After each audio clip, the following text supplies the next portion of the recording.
Is it possible that something is holy to the celebrated agnostic? Yes. The individual human mind.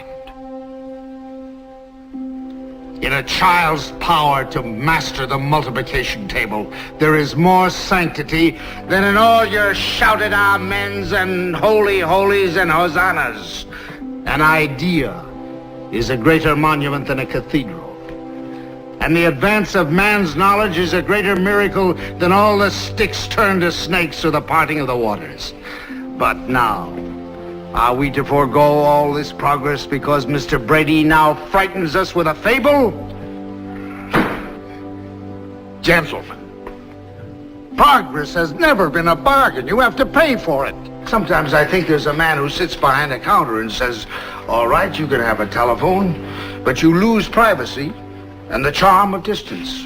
Madam, you may vote, but at a price. You lose the right to retreat behind the powder puff or your petticoat.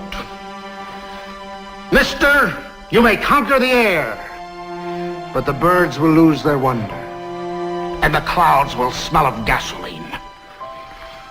Darwin took us forward to a hilltop, from where we could look back and see the way from which we came. But for this insight and for this knowledge, we must abandon our faith in the pleasant poetry of Genesis. We must not abandon faith.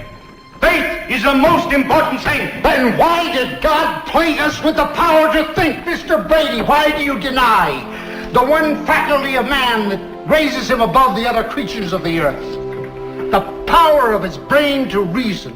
What other merit have we? The elephant is larger, the horse is swifter and stronger, the butterfly is far more beautiful, the mosquito is more prolific, even the simple sponge is more durable. What does a sponge think? I don't know. I am a man, not a sponge. What do you think a sponge thinks? If the Lord wishes a sponge to think, it thinks. Do you think a man should have the same privilege as a sponge? Of course. This man wishes to be accorded the same privilege as a sponge. He wishes to think.